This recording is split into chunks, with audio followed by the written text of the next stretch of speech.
Está no ar, abre aspas, o primeiro jornal multidigital do eixo SP-Rio. Abre aspas.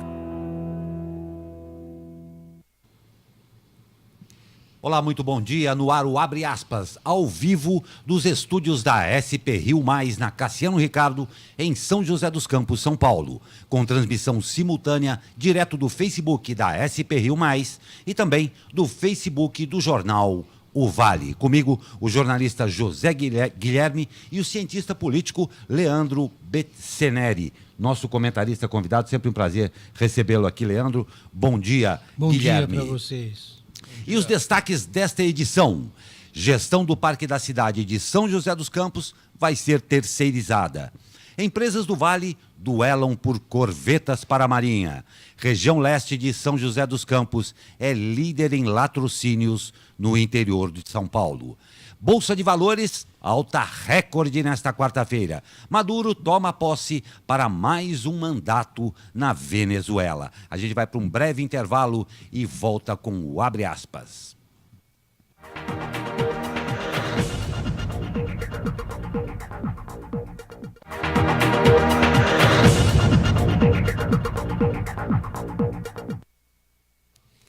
Este é o Abre Aspas ao vivo pelo Facebook da SP-Rio+, e Jornal O Vale. Participe enviando seu comentário, crítica ou sugestão através do Facebook da SP-Rio, que nós vamos ter o maior prazer em atendê-lo. Esse jornal é feito para você e com você. E hoje começamos com o jornalista José Guilherme no Eis a Questão.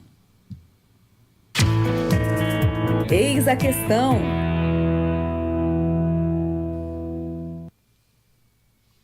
Bom, eu queria propor hoje aqui um jogo com 5 frases e os ouvintes, telespectadores, adivinhariam o autor. Vamos lá. Dessa vez não teremos prêmios. Não precisa ficar ouriçado. Não. A primeira, abre aspas, numeração é problema dele. Alguém se habilita? Numeração é problema dele. Foi o que teve a coragem de dizer ontem o ministro da Casa Civil, o Onyx Lorenzoni, sobre as notas fiscais da empresa de um amigo, usadas para justificar despesas de seu gabinete. Numeração é problema dele. Explicou? Você acreditou? Pois é. Vamos para outra frase, abre aspas. Obviamente que ele não está acostumado com isso. Ficou chateado, pensou em não aceitar, em renunciar, por causa da repercussão. Eu disse, não, meu filho, isso aí é mérito seu. E acabou, pô. Fecha aspas.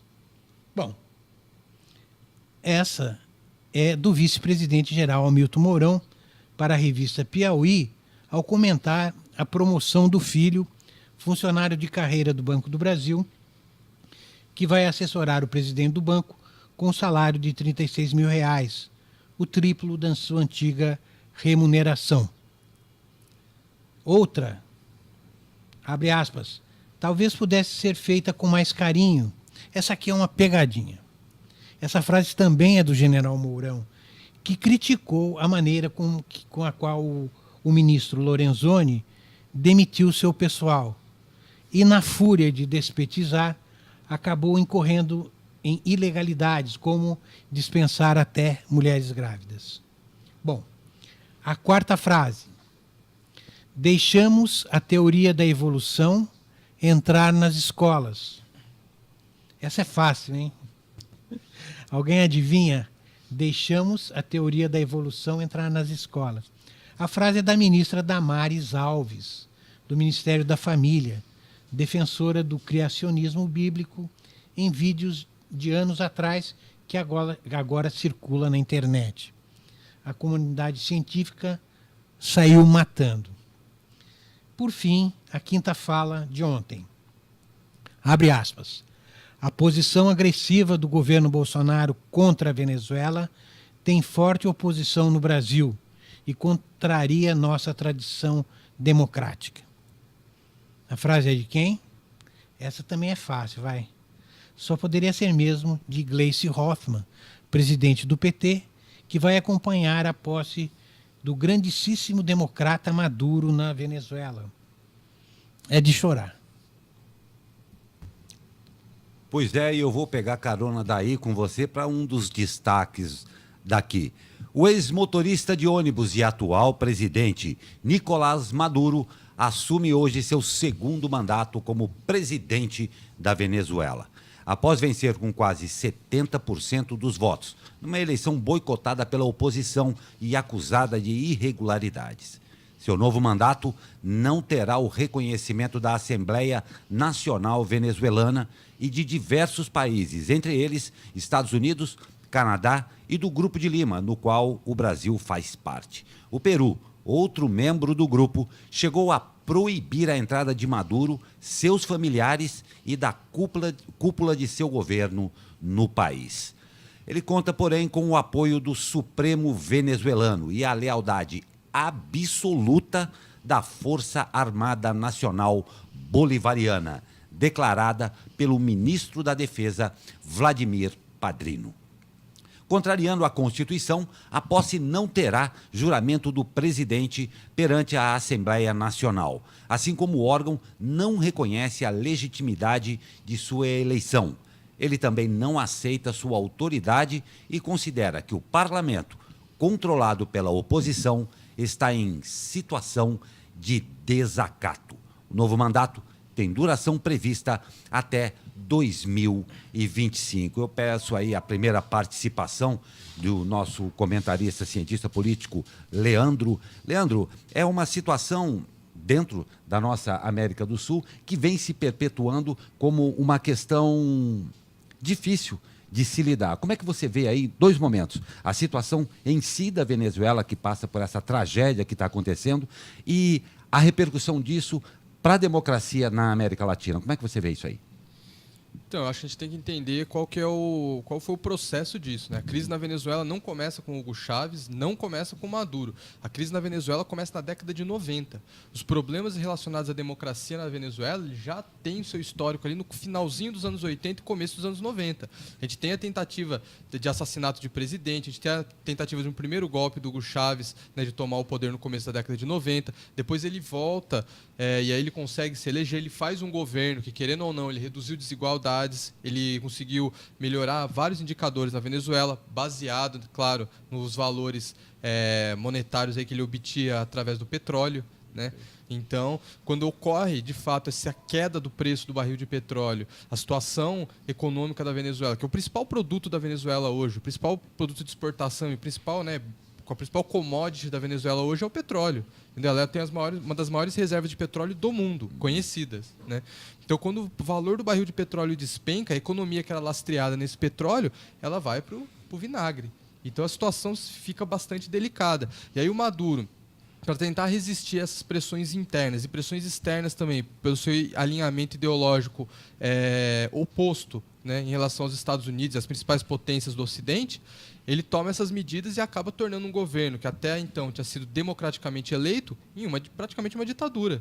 Então agora o parlamento não reconhece o seu governo e ele vai lá e não vai ser empossado no parlamento, não vai fazer participação no parlamento. Ele vai ser empossado na Assembleia Constituinte que ele criou para se eleger.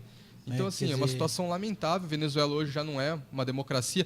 Eu acho lamentável também o PT ficar insistindo com isso, entendeu? Tem que bater firme nessa tecla. A Venezuela não é um exemplo. Entendeu? Não dá para ficar alisando esse tipo de postura. Entendeu? O Nicolás Maduro hoje, ele é um ditador na Venezuela. Então, assim, ele governa com base em quê? Com base nas Forças Armadas e forças de repressão. Você vê que ele mandou prender oposicionistas, né?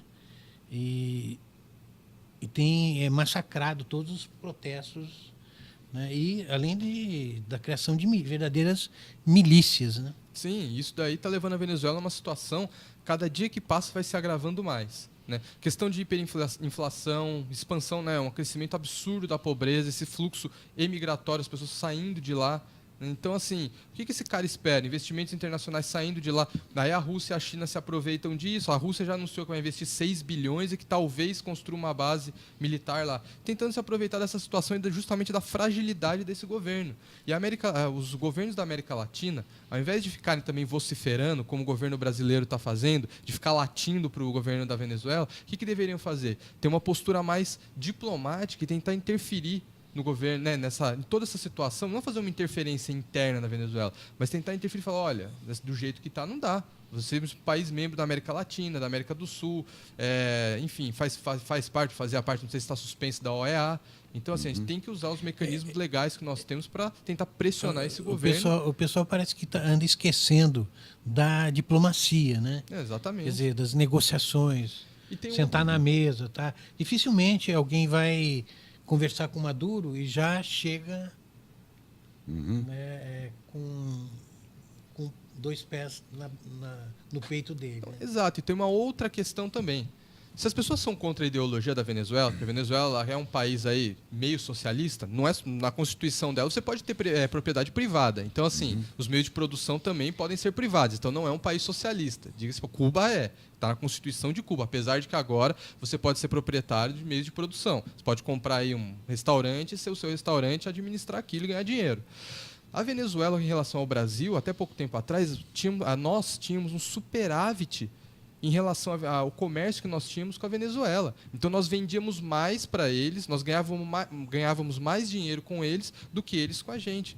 Então, a nossa relação com eles era de lucro. Nós estávamos numa situação muito melhor, era de superávit. Para as pessoas entenderem, é como eu te vendo 5 e você me vende só 2. E aí a gente tô sempre acumulando um valor positivo para mim. Então, assim, era do interesse econômico do Brasil também que a situação na Venezuela melhorasse. Então, assim, para que nós pudéssemos continuar tendo esse superávit. É um valor importante para o país, entendeu? Se é comércio, se é capitalismo, então vamos ser capitalista, entendeu? Então vamos olhar sob múltiplas perspectivas. Sobre a perspectiva ideológica, tudo bem. Sobre a perspectiva de mercado, também. Então tem que ser racional. Não dá para sair por aí vociferando, parecendo um cachorro louco latino aí, que não vai levar isso a gente a lugar nenhum. E a situação na Venezuela, cada dia que passa, só está se aprofundando, só está piorando. E com claras faíscas para toda a América do Sul, vide a beligerância que tem com a Colômbia, esses discursos sempre grandiloquentes de a culpa é do outro, existe um grande golpe contra mim. É uma pena, mas nós vamos ter que continuar dormindo com esse barulho. E barulhos externos à parte, nós temos os nossos próprios aqui, bem perto. Na primeira baixa do governo Bolsonaro, o presidente da Agência Brasileira de Promoção de Exportações e Investimentos, a Apex, Alex Carreiro, pediu ontem demissão do cargo.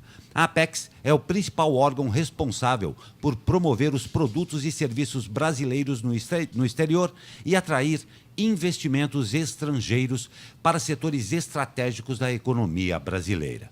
Segundo o jornal O Globo, Carreiro só poderia permanecer no cargo se o estatuto da agência fosse alterado. Isso porque ele não é fluente em inglês e não tem experiência no setor público na área de comércio exterior.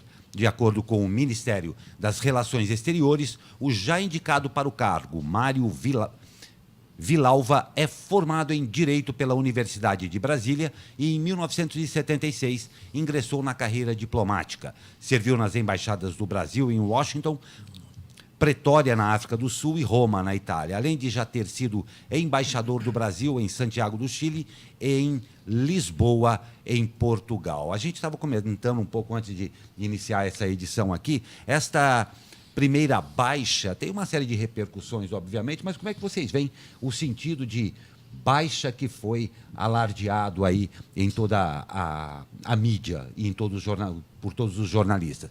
Baixa mesmo ou uma consequência de uma má escolha inicial? Acho que uma consequência de uma má escolha. Empregaram o cara sem olhar o currículo. Ninguém olhou o currículo dele para ver isso. Foi indicado por um dos filhos do presidente. Pô, mas o que esses caras disseram que eles estavam entrando para mudar tudo que estava aí. Que eles iam mudar justamente essa questão de você indicar alguém porque é seu amigo, porque você acha legal, porque você acha bonito. Aí vai e coloca um cara que ele durou do dia 2 ao dia 9, ele durou uma semana no cargo, ninguém olhou o currículo dele antes. Qual que é o critério para se escolher um cara? E olha, a Apex é extremamente importante, ela divulga os produtos, divulga o nosso país. Estratégico, né? No meio internacional, é estratégico. E o Brasil, é uma pena, mas o Brasil se divulga muito mal internacionalmente, muito mal. Seja na parte de turismo, seja na parte de comércio exterior, nós nos divulgamos muito mal. E aí coloca o cara como chefe de um órgão como esse, que é estratégico para o país, extremamente importante, o cara não fala inglês, daí ele é demitido ou se demite do cargo, porque depois descobrem que ele não falava inglês, ninguém leu o estatuto, ninguém leu o currículo do cara. O que é isso? Dizem que numa reunião com diplomatas, os diplomatas ficaram de cabelo em pé, né? Que o cara não... Imagino que sim, né? Espero que tenham ficado, né? Porque é um absurdo. Agora você vê, né? Agora sim, agora indica um cara, uma pessoa que tem currículo, né? É da carreira diplomática, fala inglês. Tem trânsito. Pois é. É o famoso, ele é do ramo. Ele é do ramo. Ele é do ramo. Descasos e bobeirinhas. Bobeirinhas eu acho bom, porque às vezes eu já vi algumas notinhas aí, os nossos políticos estão usando muito isso. Não, ele falou sem querer. Isso é uma bobeirinha, que tal? É um reflexo enorme dentro do contexto de mercado, dentro do contexto de notícia, dentro do contexto de confiabilidade, mas eles ainda acham engraçadinhos. Eu acho meio estranho isso aí acontecer. Até porque o dinheiro é nosso, né? Até então eles estão mexendo com o nosso dinheiro, então é tranquilo, né? Aí é bobeirinha. É, bobeirinho com a sua conta é uma bobeirinha, com a minha conta é diferente. É engraçado isso daí. Mas tem boas notícias e falando em conta corrente aí também. A Bolsa de Valores de São Paulo superou ontem a marca histórica dos 92 mil pontos. Principal indicador do mercado de ações brasileiro, o Ibovespa fechou o dia em pontuação recorde de 93.613 mil, com alta de 1,72%. Visto como um termômetro para a confiança dos investidores no país, a pontuação do indicador é medida pelo Ibovespa, formado pela cotação das ações das principais empresas listadas na Bolsa. Expectativas positivas sobre a reforma da Previdência, proposta em elaboração pelo governo federal, influenciaram o desempenho do dia. Além disso, a recuperação do preço do petróleo também gerou impactos positivos no índice. Enquanto a Bolsa manteve trajetória de alta nos últimos dias, o dólar segue em queda frente ao real. Também nesta quarta-feira, a moeda norte-americana fechou cotada a 3,684 na venda, com recuo de 0,89%. O real mais forte frente ao dólar também é um indicador de fortalecimento da economia brasileira e de aumento do otimismo dos investidores estrangeiros no Brasil. Mais uma vez, eu lanço aos nossos comentaristas como é importante um cenário positivo para que tudo aconteça, não é? O cenário internacional, a gente até estava comentando, né, Leandro, tem facilitado também, porque existe no próprio Estados Unidos uma tendência de queda de juro, ou pelo menos de estabilidade disso aí, mas o contexto é sempre importante em todos os vieses que possam existir, na economia, na política, é sempre assim, né? Sim, na semana passada a Bolsa dos Estados Unidos fechou em alta, então a Bovespa acompanhou um pouco essa tendência do mercado internacional. Aí se a gente olha, né, agora estamos começando um governo novo, ainda está nessa fase da lua de mel, né, então assim... As pessoas longa essa lua de mel, hein, Leandro? Um pouco maluca. Não, eu acho que a lua de mel... Um pouco maluca, mas tá... Uma semana. Mas os mercados ainda estão acreditando nessa capacidade do governo de fazer as reformas que eles estão querendo, aprofundar a reforma trabalhista, como o Guedes prometeu. A própria reforma da Previdência. A reforma da Previdência, que seria a mais importante, que o mercado está de olho nisso. Então ainda há esses reflexos. Agora, está um pouco tumultuado, né? Ainda temos que esperar aí. Claro, é importante a gente avaliar essa primeira semana, muito importante. Até porque a primeira impressão é que fica. Né? Então é muito importante quando a gente olha para isso, a gente olhar e falar, bom, a gente percebeu que foi uma semana aí errática, o pessoal batendo cabeça, né? Não foi uma coisa assim muito linear, teve muita coisa que praticamente todo dia. Muito vai e volta, né? Muito vai e volta. Todo dia tinha um vai e volta. Todo dia falava de manhã e à noite tinha que desmentir, tinha que voltar atrás. Então, assim, isso ainda está sendo refletido, ainda não está tendo reflexo, né? Me corrigindo, não está tendo reflexo ainda nos indicadores econômicos. Agora, daqui a um ano, se continuar nesse ritmo, o que o mercado vai esperar disso? Um governo que de manhã fala uma coisa, de noite fala outra, fica complicado. Então vai ter que, enfim, tomar um rumo mais, digamos, linear. Aí tem que ter fluírem para o mesmo sentido. No final das contas, a gente só quer coerência, né? Coerência e acho que coesão, né? Porque... Coerência, a coesão. A coerência vai vir da coesão, que parece Espero que que não sim. está havendo. É verdade. E continuando, o presidente do Supremo Tribunal Federal, ministro Dias Toffoli, decidiu ontem que a votação para a eleição da nova mesa diretora do Senado, prevista para 1º de fevereiro, deverá ser secreta. A decisão foi tomada pelo ministro em função do período de recesso do Judiciário. A decisão de Toffoli vale até o dia 7 de fevereiro, quando o plenário do Supremo deverá decidir se referenda sua liminar. Na decisão, o presidente aceitou o recurso protocolado pelo SD e o MDB, além da advocacia do Senado, para derrubar a decisão proferida pelo ministro Marco Aurélio, que no dia 19 de dezembro, antes do início do recesso, aceitou um mandato de segurança do senador Lazier Martins, do PSD do Rio Grande do Sul, para determinar que a votação seja feita de forma aberta. A votação secreta está prevista no regimento interno do Senado. No entanto, Marco Aurélio entendeu que a regra é inconstitucional. O princípio da publicidade das deliberações do Senado é a regra, correndo as exceções à conta de situações excepcionais taxativamente especificadas no texto constitucional, escreveu o ministro. Ao derrubar a decisão de Marco Aurélio, Toffoli entendeu que a regra prevista no regimento interno da Casa determina que a votação secreta deve prevalecer.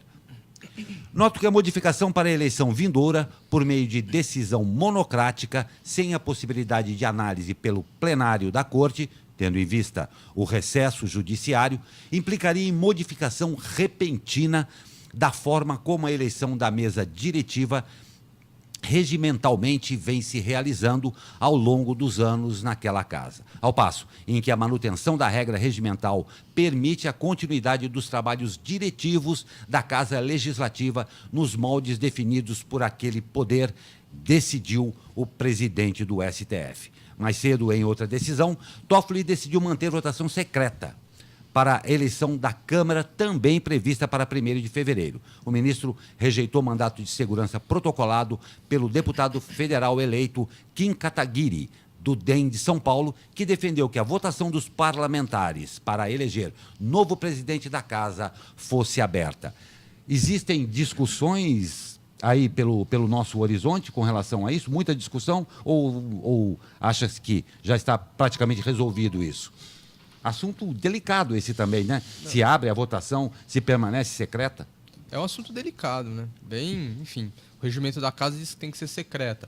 Eu acho que a população, acho que quem votou gostaria de saber como que o seu representante está votando. Exato. Né? Só que é uma situação complicada, porque nada é tão simples. O que acontece? Os partidos, muitas vezes, têm aquela questão o partido manda e o parlamentar tem que fazer. Se o parlamentar vota contra o partido, já ocorreram casos, o próprio PT é um exemplo disso, enfim, expulsa o deputado. Então, assim, também cria-se uma situação complicada para o deputado. Mas, assim, no meu ponto de vista, seria interessante nós sabermos em quem está votando em quem ali. Né? Tem que ser, todos os processos têm que ser mais transparentes, né? Transparente, não transparente, né? Não transparente. Não transparente, essa foi ótima, essa foi fantástica. Porque um governo que queria, vamos dizer, por ordem na casa, né? Agora está com essa política de transparente, né? De transparente, é complicado. Então a transparência é importante. Eu acho que a população ganharia, sabendo em quem que o meu deputado votou para a presidência da Câmara. Então isso seria interessante, sim. Só que tem esse problema. Se o cara contraria o partido dele, ele começa a sofrer sanções dentro do partido, podendo ocasionar até mesmo a expulsão dele do partido. Então é complicado. Porque essa questão também vai ser colocada em relação à eleição do presidente do Senado. O Renan Calheiros, a raposa velha Renan Calheiros, quer ser novamente o presidente da casa e parece que o Dias Toffoli vai atender também um pedido do Senado em relação à manutenção da votação secreta. Qual é a jogada aí? Renan Calheiros pode receber votos de pessoas que têm algum problema com a Lava Jato e que não gostariam de votar nele, mas que, como é secreta, pode acabar elegendo Renan Calheiros como novo presidente do Senado. Isso é vergonhoso, né? Renan Calheiros novamente, pelo amor de Deus, ninguém merece isso. País nenhum merece uma coisa dessa. Vamos acompanhar. Vamos acompanhar, tem que estar Bem de olho. Bem de perto, bem de perto. E vamos à pérola, né? Vamos à pérola. A ministra da Mulher, Família e Direitos Humanos, Damares Alves, se envolveu em mais uma polêmica. Depois de dizer que os atuais moldes do Enem podem atrapalhar as famílias e de designar cores para meninos e meninas, agora Damares Alves apareceu em um vídeo que fala sobre ciência, igreja e educação. Nas imagens de 2013, Damares Alves diz que a igreja evangélica perdeu espaço nas escolas para a ciência. A igreja evangélica perdeu espaço na história. Nós perdemos o espaço na ciência. Quando nós deixamos a teoria da evolução entrar nas escolas, quando nós não questionamos, quando nós não fomos ocupar a ciência, a igreja evangélica deixou a ciência para lá e vamos deixar a ciência sozinha, caminhando sozinha. E aí cientistas tomaram conta dessa área, diz a ministra no vídeo. O vídeo criou muita polêmica, é um vídeo de 2013, como o Guilherme já falou assim, vocês podem ver esse vídeo, está fartamente aí, e para você tirar as suas próprias conclusões. A teoria da evolução, para ficar bem claro, citada pela ministra, é reconhecida mundialmente e trata do desenvolvimento da vida na Terra. Pela teoria, a partir de ancestrais comuns, os seres humanos e outros tipos de vida sofrem mudanças evolutivas de uma geração para outra. A declaração da ministra Damares Alves ganhou destaques nas redes sociais e chamou a atenção de cientistas e educadores. Lucille Floeter-Wonder, diretora da Sociedade Brasileira para o Progresso da Ciência e professora de Biociências da Universidade de São Paulo, alertou para o risco de se misturar ciência com religião. A ciência tem um método e ela utiliza esse método chamado método científico para mostrar, validar essas teorias ou não. E existem muitas evidências a favor da teoria da evolução. Eu acho que a gente não pode misturar as coisas. A gente não pode misturar a fé com a ciência, afirmou. Professor de educação da UNB, Luiz Araújo, também criticou a declaração da ministra. Ninguém deixou de ser cristão porque as escolas ensinam ciência. É nosso dever na educação transmitir os conhecimentos que são gerados pela humanidade que vão evoluindo, afirmou. É assim que a humanidade evolui. Se o Brasil quer dar um salto para o futuro, ele não pode voltar para a Idade Média, declarou. A ministra não quis gravar a entrevista. Em nota, o Ministério informou que a declaração ocorreu no contexto de uma exposição teológica, que não tem qualquer relação com as políticas públicas que serão fomentadas pela pasta. Acrescentou ainda que não há relação entre a atuação da titular desta pasta como líder religiosa e suas funções como gestora pública. Isso daqui nós começamos falando aí, eu vou abrir isso aqui porque é realmente uma situação tragicômica ou só jocosa? Eu acho que é tragicômica. Agora, toda semana, ela tem um novo uma meme. Pérola. Né? Uma pérola. A gente tem que levar em consideração que esse vídeo é antigo. Exatamente, né? sim. Você tem que ponderar isso para a gente não ser exato. injusto também. Só que isso marca o perfil e a personalidade de uma pessoa que está na frente de uma pasta. Entendeu? Quer dizer, assim como a gente vê o currículo de todas as pessoas, isso é currículo dela. E ela fica, assim, essas opiniões, colocaram ela aí, qual que eram as credenciais dela para se tornar ministra? Vamos começar por aí, né?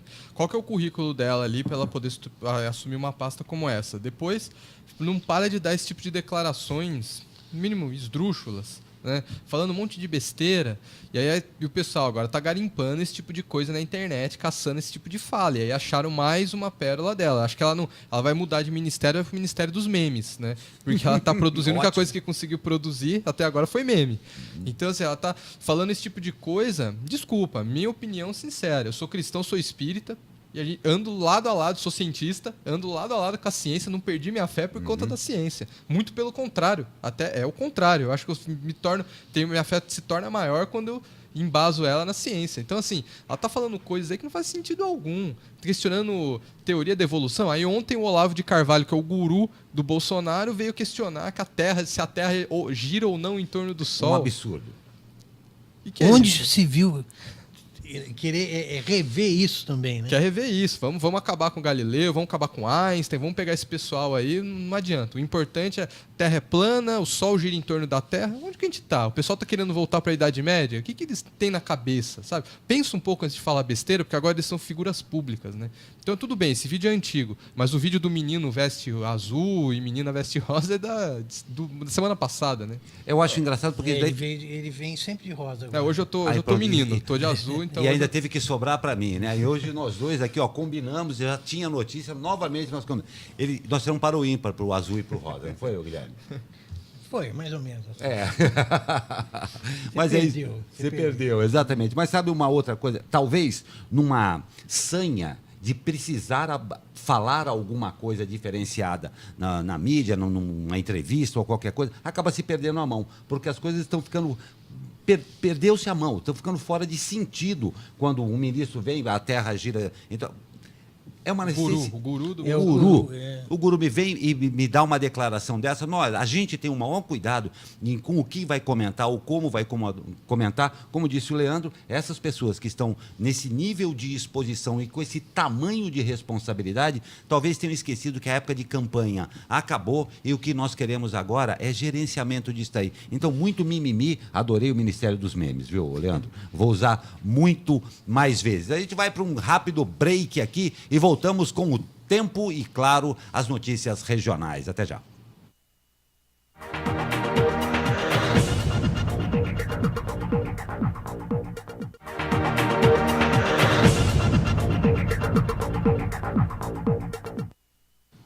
E voltando dos altos da Cassiano Ricardo, nós vamos chamar Caio Souza para o tempo para nossa cidade e região. Fala, Caio Souza!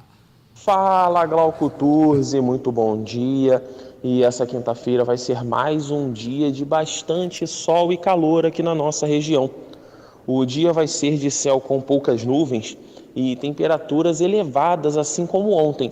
A máxima prevista na região do Vale do Paraíba é de 35 graus. Já na capital paulista ficaremos com 34, 34 também no litoral norte e na Serra da Mantiqueira. Os termômetros devem alcançar os 28 graus.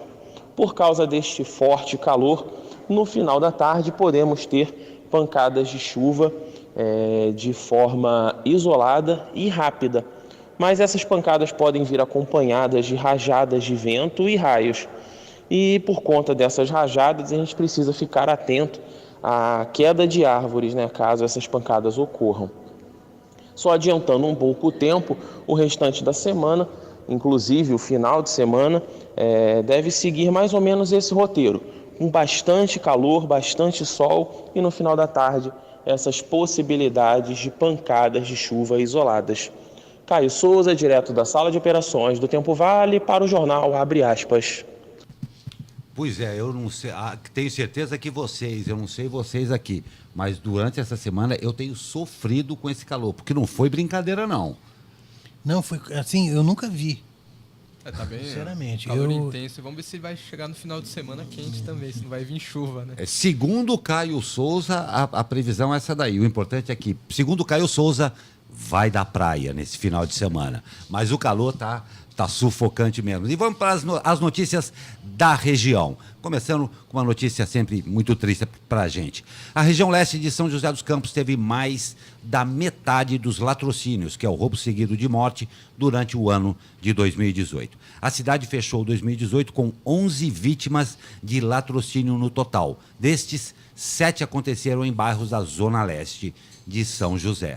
Cidade com o maior número de vítimas no interior. Só a Zona Leste, isoladamente, seria a líder do ranking do interior, superando os demais municípios. As cidades de Campinas e São José do Rio Preto, por exemplo, ambas com 5 vítimas, dividem o segundo lugar no ranking do interior paulista e são superadas pela nossa aqui, Zona Leste. O primeiro latrocínio da Zona Leste do ano passado aconteceu na Vila Tesouro. A vítima foi um idoso de 62 anos. Ele foi rendido durante um assalto e baleado. Em maio, a Zona Leste voltou a ser palco de um latrocínio, também em um comércio no bairro Vila Iracema. Um idoso de 78 anos também foi alvo da ação de um criminoso que roubou o estabelecimento. Em julho, um casal de pescadores foi morto no Jardim Copacabana, próximo ao distrito de Eugênio de Melo. O homem tinha 63 anos e a mulher 59. A casa e os corpos das vítimas foram carbonizados. E os familiares do casal identificaram o roubo do barco de pesca, uma rede e uma bolsa.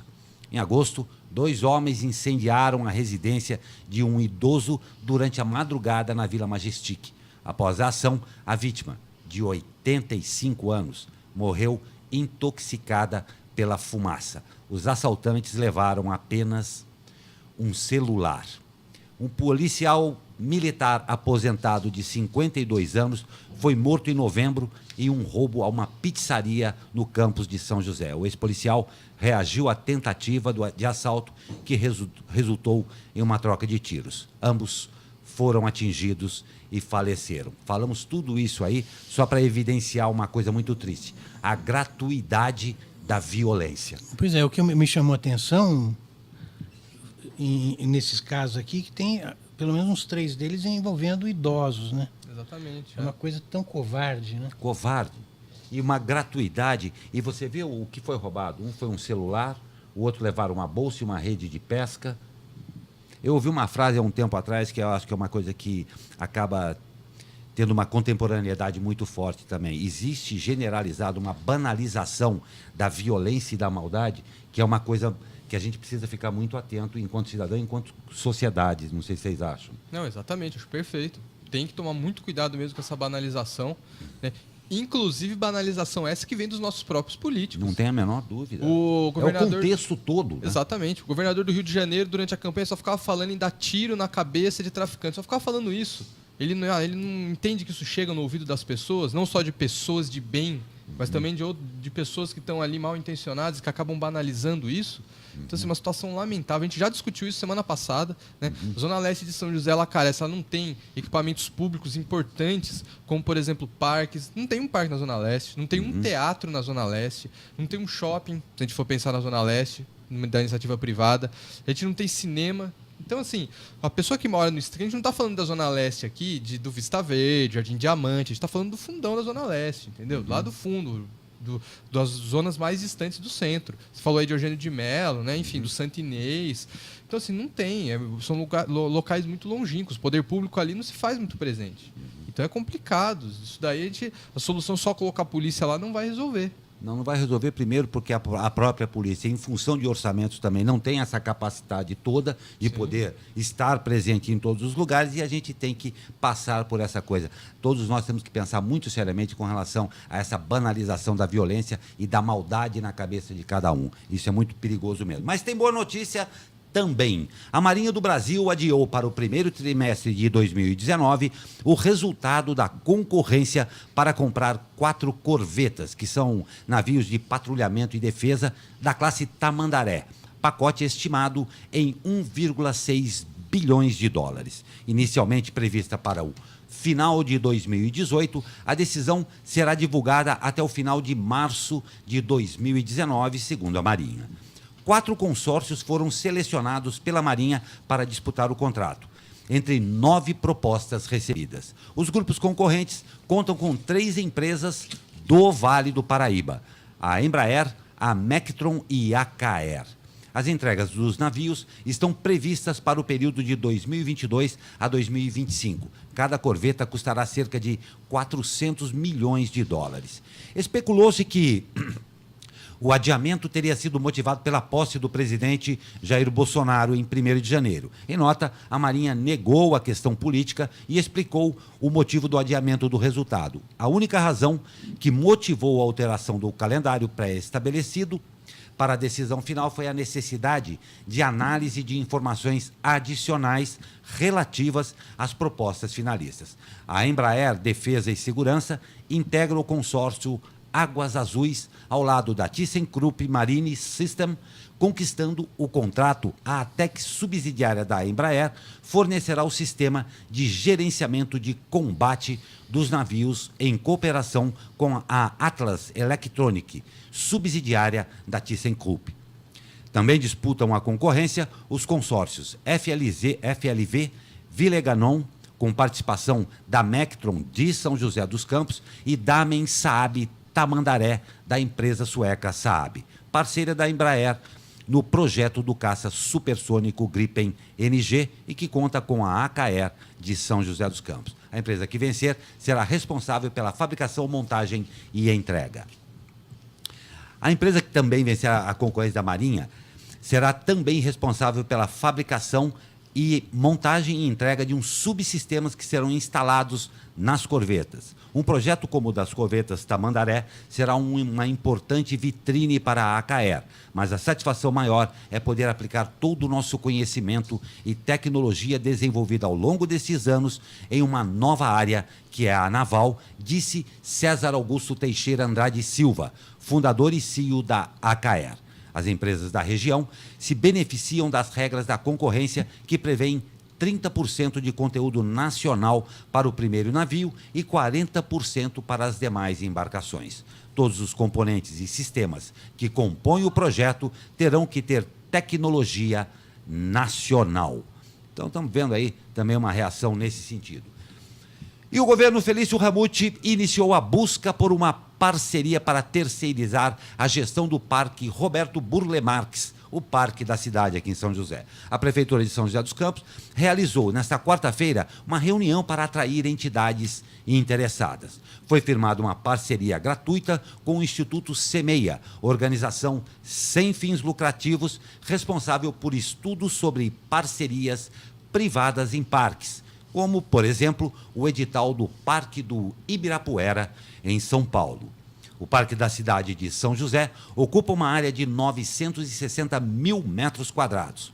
Com essa iniciativa, a administração pretende melhorar a gestão do Parque da cidade, oferecendo serviços de qualidade à população, reduzindo os gastos públicos municipais, disse o governo. Atualmente, o Parque Vicentina Aranha, na região central, é gerido por uma OS, que é a Organização Social. Como é que vocês veem isso aí? O Parque da Cidade é um patrimônio riquíssimo, não só para São José dos Campos, como para nossa região mesmo. Vocês veem com bons olhos essa terceirização aí? Como é que... Não sei, precisa ver, né? Se for dos moldes do Vicentina Aranha, que tem dado muito resultado, né? Uhum. Agora não é uma questão, é uma questão polêmica também, né? A terceirização. Sim, quais são os benefícios? Tem que ponderar isso aí. Terceirizando, quais são os benefícios para o município? Uhum. De fato, o município vai poupar dinheiro? Porque, assim, eu gosto do Parque da Cidade, como você muito bem falou, acho um patrimônio assim, espetacular de São José dos Campos, nos principais cartões postais de São José. Teve uma série da Netflix agora que foi gravada no Parque da Cidade. Então, assim, eu acho que tem que ponderar muito bem isso aí. Na minha opinião, o serviço lá já é ótimo. Você tem até estacionamento, bebedouros, é super bonito. Vai terceirizar com qual objetivo? Do Vicentina Aranha, a gente tem que lembrar, ele foi, se eu não me engano, aberto em 2007 ali, e era uma coisa que era um sanatório e tudo mais. E lá tinha todo um problema de patrimônio histórico. De patrimônio histórico e sei lá, como se diz, eles teriam que refazer os edifícios. A restauração e tudo mais, que não podia simplesmente reformar, né? Vicentina Aranha tem que restaurar. A mesma situação da casa daquela casa Residência Olívio Gomes que estava no parque, que está no Parque da Cidade, né? E eu acho que, eu não sei, tem que avaliar muito bem se isso realmente vale a pena, quais são os termos disso. No Vicentina Aranha dá super certo, a programação cultural lá é riquíssima, o parque tá um espetáculo, pode ir lá, eu gosto de ir lá passear. Então, assim, quais são os benefícios para a cidade? Então tem que ter um debate com o público, que é justamente quem frequenta, alguns munícipes são justamente as pessoas que frequentam esse local. Porque o parque ele tem esse lado de parque, né? Mas tem que contar que lá existe um patrimônio arquitetônico muito importante, né? Que é a casa do Olívio Gomes, né?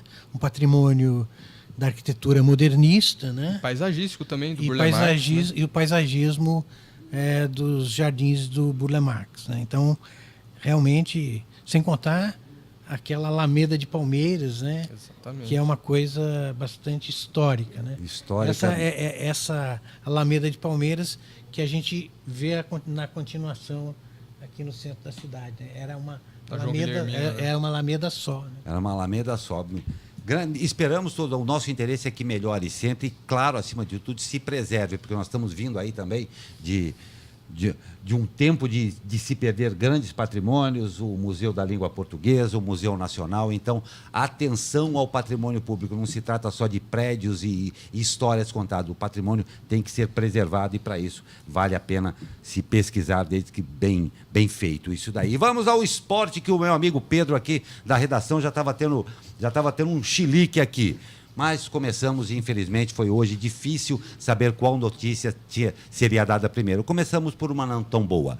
O Taubaté perde para o Vasco e está eliminado da Copinha. Os meninos do Taubaté receberam o Vasco da Gama ontem aí, e em jogo estava a classificação para a próxima fase da Copa São Paulo de Futebol Júnior. O único gol do jogo saiu logo aos 11 minutos do primeiro tempo, após uma sobra do goleiro João Marcos. Lineker abriu o placar para o Vasco da Gama.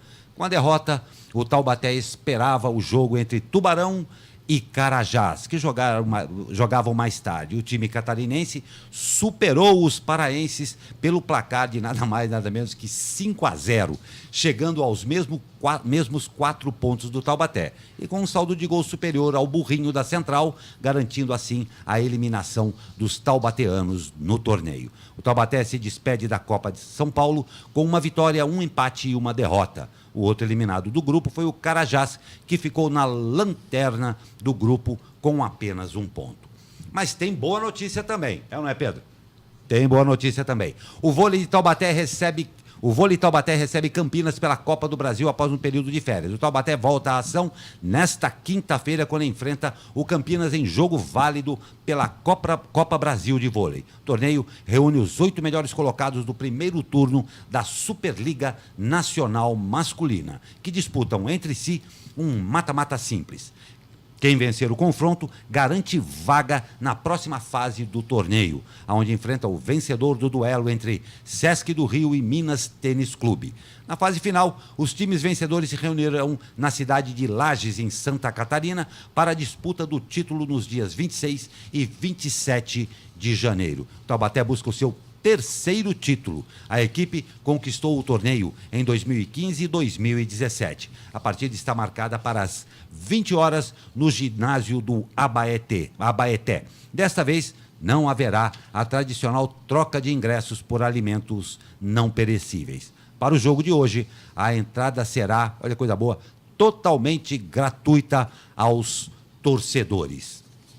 Vale a pena conferir, e o público sempre está muito presente no vôlei, né? Boa sorte ao Taubaté lá. Mantiqueira empata e se garante em primeiro no grupo 28. Com a classificação garantida, o Mantiqueira recebeu na tarde dessa quarta-feira o Juventude do Rio Grande do Sul. A partida era válida pela última rodada do grupo 28. O time gaúcho começou o jogo animado e logo aos 9 minutos abriu o placar com Matheus Ávila, após chute de fora da área. Primeiro tempo. O gol do empate só veio aos 4 minutos da segunda etapa, após Hendrick aproveitar a falha do goleiro e cabecear para o fundo do gol. Os visitantes tentaram pressionar no final, mas a Laranja Mecânica segurou o resultado e fechou a primeira fase sem nenhuma derrota. Na fase seguinte, o Mantiqueira vai enfrentar o Tubarão de Santa Catarina. Então, teve as boas notícias também do esporte. Hoje nós tivemos uma edição, acredito, bem dinâmica aqui, né, com algumas notícias que, como nós dissemos, tragicômicas, a gente acaba rindo, mas é exatamente isso que acontece, né, Leandro e Guilherme? Mas fechando uma edição na esperança que essa lua de mel, que acabou emendada com as férias, como se faz muito em fábrica, termine rapidamente e que nós venhamos efetivamente para o mundo real, porque é o que todos nós precisamos. Não é isso mesmo, Leandro? É isso aí, notícias tragicômicas para ambos os lados. Para diga-se ambos de os passagem, lados, tanto exatamente. do governo quanto da oposição aí, bem tragicômico mesmo. Bem tragicômico. É isso também, né, Guilherme? É isso aí. E a gente caminha, né, para o final aqui dessa quinta-feira, porque amanhã tem sextou e a gente tem as novidades aqui de charge e tudo mais. Você acompanhou mais uma edição do jornal SP Rio Mais, aqui ao vivo, com apoio sempre, claro, do jornal O Vale. Eu aproveito também, ontem tive em contato com umas pessoas do jornal O Vale, para mandar o meu abraço e um profundo agradecimento por essa grande parceria que ontem, numa discussão rápida, a gente tem certeza que vai poder trazer para você, a sua excelência, o espectador, muitas e boas novidades daqui para frente nessa ótima parceria. Eu mando um grande abraço a todo o pessoal da redação aí, pelo grande trabalho que vocês fazem nessa nossa parceria e, claro, para toda a nossa região. Um abraço aqui a todos da equipe, nossa equipe aqui, o Douglas, o Pedrinho, a Gabi, o pessoal que apresenta, a você, esperando que amanhã, a partir das 9 horas também, você esteja de novo para mais uma edição do Abre Aspas. Um ótimo dia a você.